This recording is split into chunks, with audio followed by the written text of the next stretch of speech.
The wind howled across the northern frontier like a living beast, clawing at the snow-choked pines and scattering icy powder through the desolate valley. The winter of 1887 had already broken men stronger than most, yet in the middle of that bitter landscape a young woman stumbled along a frozen trail, her steps faltering as though the ground itself sought to swallow her. Her name was Clara Monroe, and she had been left to die. The night before, she had been surrounded by strangers who were meant to be her kin. She had traveled north under the promise of marriage, believing security lay at the end of the grueling journey. Instead, cold eyes and hushed whispers had condemned her. Her health had always been delicate, her body frail in ways no hard labor could correct. A bride who could not split wood or carry water, they decided, was no bride at all. Without ceremony, they cast her into the snow, as though discarding a burden too heavy to carry through the winter. Each step Clara took from that moment forward was driven not by strength, but by stubborn instinct. Her thin cloak clung to her body, soaked by falling snow. Hunger gnawed at her stomach, but it was the sharp sting of betrayal that truly hollowed her chest. How swiftly promises could freeze into lies. The forest loomed in silence around her, its trees black against the pale blanket of snow. She pressed a trembling hand against a birch for balance. Her lips were cracked, her breath shallow clouds. She thought of her late father, who had once told her that winter tested not only the body, but the heart. If that was true, her heart was already failing. She whispered his name, a sound swallowed by the storm. Her knees buckled, and she dropped to the snow, feeling its cruel bite through her skirts. Darkness teased the edge of her vision. Was this how her story ended? Alone in a wilderness that would not even mark her grave? Yet something stirred deep within, a small ember that refused to extinguish. With shaking fingers, she pushed herself up and stumbled forward, following nothing but the faint impression of wagon tracks half buried beneath the drifts. Hours passed, or perhaps minutes. Time had no measure in such a place. She came upon the faint outline of a cabin, half hidden beneath snow-laden pines. Smoke did not rise from its chimney, but the sight of walls and a roof felt like salvation. She staggered toward it, her body giving way just as her hand brushed the frozen wood of the doorframe. Her vision blurred. From somewhere in the distance, she heard the rhythmic chop of an axe, steady as a heartbeat. The sound grew louder, footsteps crunching over the snow. A tall figure emerged from the tree line, his shoulders broad beneath a wool coat, his beard touched with frost. For one fleeting moment, Clara thought she had conjured an angel from her failing mind. The axe blade glinted, then lowered as the man froze, his eyes fixed upon her collapsed form. She tried to speak, but only a hoarse gasp escaped. The world tilted, and she surrendered to the darkness. When consciousness returned, it was to warmth. A low fire crackled, casting amber light across rough-hewn beams. A quilt, heavy and smelling faintly of pine resin, lay over her body. Clara's lashes fluttered open, her gaze settling on the interior of the cabin. The walls were lined with tools, pelts hung drying near the stove, and a battered chair sat close by. In that chair rested the man she had glimpsed before falling. He was asleep, his arms crossed over his chest, boots still dusted with snow. His face, lined with weather and solitude, seemed carved from stone. Yet the fact that she lay alive beneath his roof proved he was no specter of cruelty. Her lips parted to whisper, "Why?" The word rasped through her dry throat, waking him. His eyes opened, piercing blue, startling in their clarity. He studied her in silence, and for a long moment she feared he might turn her out, as the others had. Finally, his deep voice filled the room. "You were freezing out there. Wouldn't have lasted another hour." The words were plain, without embellishment, but beneath them lay a quiet gravity. He had not asked who she was, or why she had been wandering alone. He had simply saved her. Clara swallowed against the dryness in her throat. I was left behind." A shadow crossed his features, though he said nothing. He rose from the chair, his movements deliberate, and poured water into a tin cup. When he handed it to her, their fingers brushed, rough calluses against trembling skin. She drank greedily, the coolness of balm to her cracked lips. When she finished, She dared to meet his gaze again. "You don't even know me. Why would you?" He cut her off with a shake of his head. "No one deserves to be left in the snow." The finality of his tone silenced her questions. She lay back, exhaustion reclaiming her. Her body ached, but a fragile thread of safety wrapped around her heart for the first time in days. As sleep crept over her, one thought lingered. She had been abandoned by those who promised her a future. Yet here, in the wilderness, a stranger's hand had pulled her back from death, and though she did not yet know his name, Clara Monroe sensed her life had crossed into a story far larger than she could imagine. The man who had carried Clara from the snow moved through his cabin with the precision of habit. His name was Jonas Hale, a lumberjack whose life had been carved from silence, wood, and winters so fierce they stripped the weak from the land. For nearly 7 years, solitude had been his only companion, and he had learned to prefer the company of trees and axes to that of men who broke promises or women who left when the land proved too hard. He was not a cruel man, though life had shaped him into one of stern lines and unspoken rules. The frontier had taught him that strength meant survival, and yet when he saw Clara crumpled in the snow, pale as the frost itself, something inside him broke through the iron walls he had built. He could not turn away.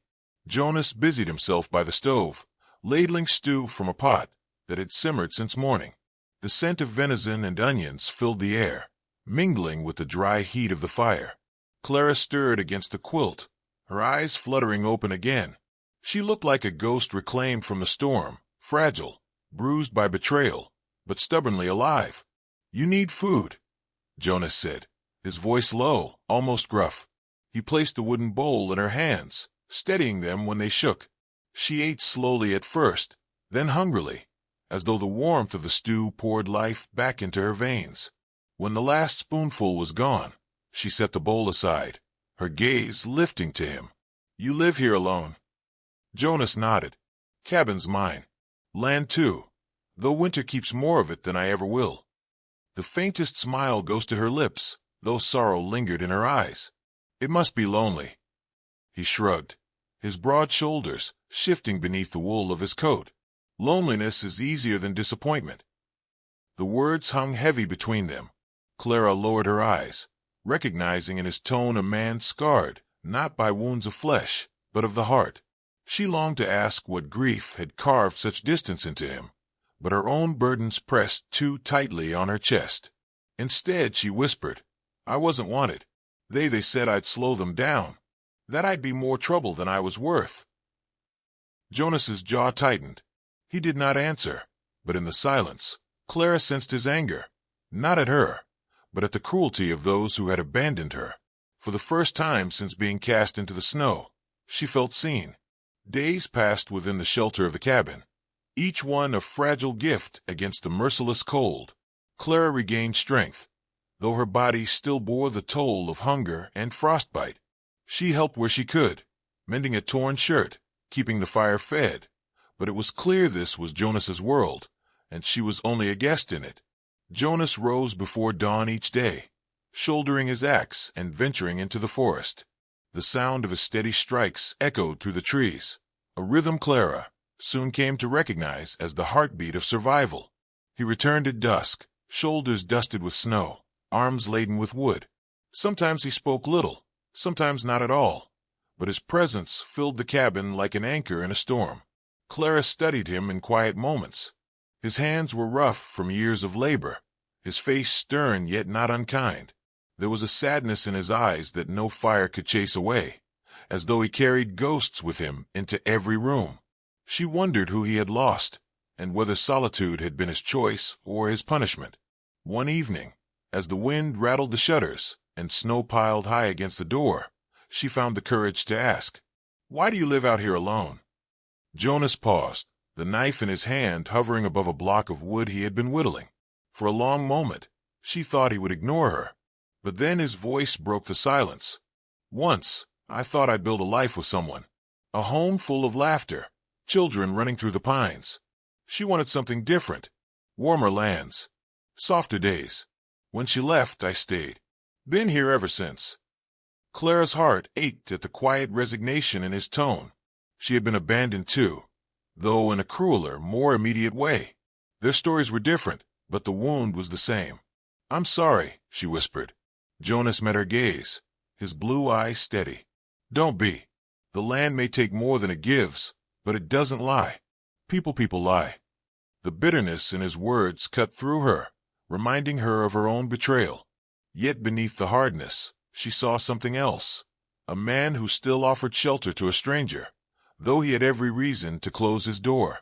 As the days stretched into weeks, Clara felt the cabin transform from a place of survival into something more fragile, something resembling belonging. She found herself humming softly while patching quilts, listening for Jonas's return at dusk, her heart lifting at the sight of him silhouetted against the snow. But shadows remained. One night, when she coughed too harshly by the fire, Jonas turned sharply, concern flashing in his eyes. "You're not well."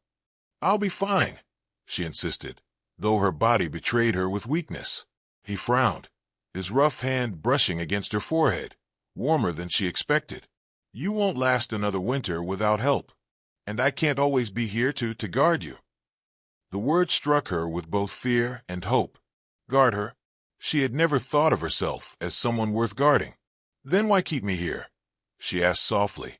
Jonas's jaw worked as though wrestling with the answer. Finally, he said, "Because no one deserves to be left to die. And because," his voice faltered, the silence heavy, "because maybe I don't want to be alone anymore."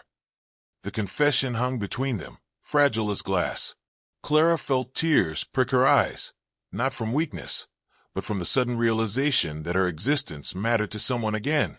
That night, as the fire burned low, Clara lay awake beneath the quilt. She listened to Jonas's steady breathing from the chair across the room. He had chosen solitude for years, yet he had opened his door to her, risking not only his supplies, but his guarded heart. And though the storm outside raged with a fury that could shatter weaker souls, within the cabin, Clara felt the faint stirring of something stronger than survival. It was not yet love, but it was its first whisper. The blizzards of December had begun to ease, but winter still clung to the mountains with iron claws. Jonas Hale rose at dawn each morning, his breath turning to frost in the cabin air, his axe always waiting by the door. Clara watched him prepare for the forest with the same quiet diligence he had shown since she arrived, and each day she marveled at the steadiness of his routines. Yet even as she found comfort in those rhythms, a shadow of unease had begun to creep into their lives. It started with tracks. Jonas first noticed them while returning from the timber ridge. At first glance, they looked like the prints of a deer, but the spacing was wrong, too heavy, too deliberate. When he crouched low, his fingers brushing the indentation, his stomach tightened. Boots. Someone else was moving through the snow near his land. When he returned to the cabin that evening, his face carried a new hardness. Clara noticed it instantly as she ladled stew into bowls. "What is it?" she asked, her voice soft, almost afraid. Jonas set down his axe. Snowflakes still clung to his beard, melting as he leaned toward the fire. "Tracks. A man's boots. Too close to the cabin." Her heart stilled. "Do you think, could it be the ones who left me?" He met her gaze, his eyes narrowing. "Could be. Or could be drifters, trappers, men who'd rather take than earn. Either way, it's danger." The weight of his words pressed heavily on her chest. She had thought the storm outside was their greatest enemy. Now she realized that cruelty, once again, might find its way to her door. That night, Jonas kept the fire low and the shutters barred. Clara lay awake, staring at the flickering shadows across the walls. Her mind replayed the moment she had been abandoned in the snow, the laughter of those who left her, the crunch of wagon wheels vanishing into the storm. She pressed her hands together, whispering silent prayers that the tracks did not belong to them. Jonas, meanwhile, sat in his chair by the door, rifle across his knees. He was not a man prone to fear, but he understood danger. Solitude had kept him safe. Now, with Clara under his roof, his solitude was broken. He could not allow harm to reach her, not after what she had already endured. When morning came, Clara found him still awake, his eyes red but sharp. "You watched all night," she whispered. He shrugged. "Snow covers a lot, but not everything. If someone's watching, I'll see them first. She wanted to protest, to tell him he needed rest, but the words died in her throat. His vigilance wasn't only survival, it was protection. And though she feared the danger outside, she drew strength from the knowledge that Jonas stood between her and the shadows. Days stretched on with unease. Jonas took different routes into the forest, circling back unexpectedly, searching for signs of pursuit. Sometimes the tracks reappeared, faint impressions in the drifts. Sometimes they vanished altogether. It was the uncertainty that gnawed at him most. Clara tried to carry on as if nothing were wrong, mending his torn gloves, boiling water for tea, humming quietly to fill the silence. But she could not ignore the way Jonas's hand always lingered near his rifle, or the way his eyes scanned the tree-line before he entered the cabin. At times, she wondered if her presence had brought danger to him. Without her, Jonas might have remained alone, unnoticed, safe in his solitude. The thought haunted her, curling around her heart like ice. One evening, as snow fell soft and steady outside, she gathered her courage to speak. "Jonas, if it is them, the people who left me, maybe it's better if I go.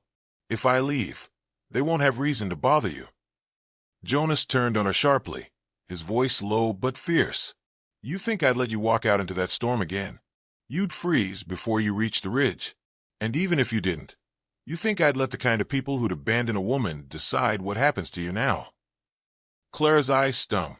She lowered her head, ashamed. "I don't want to be a burden." He crossed the room in 2 strides, his rough hand lifting her chin. For a moment, his blue eyes burned with something she could not name. Anger, sorrow, maybe something softer. "You're not a burden, Clara. Do you understand? You're alive, and that alone matters more than what they thought of you." Tears slipped down her cheeks, hot against the cold air. She nodded, unable to speak, her heart pounding with a mixture of gratitude and something deeper she did not dare name. The days grew darker as January crept in. The food Jonas had stored dwindled, though he never let Clara see his worry. She noticed, though, the smaller portions on his plate, the way he gave her the choicest cuts of meat. And she saw, too, the exhaustion etched into his face from nights spent watching, listening for footsteps in the snow.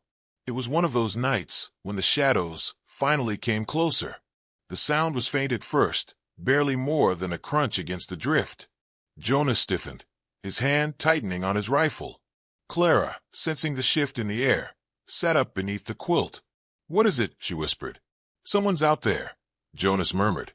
He moved silently to the shutter, peering through a crack in the wood.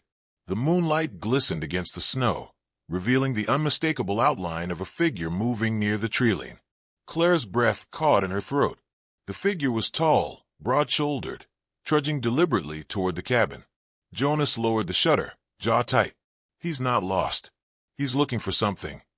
Fear clenched Clara's heart. "What do we do?" Jonas met her eyes, his voice steady though his expression was grim. "We wait. If he means harm, he'll show it soon enough."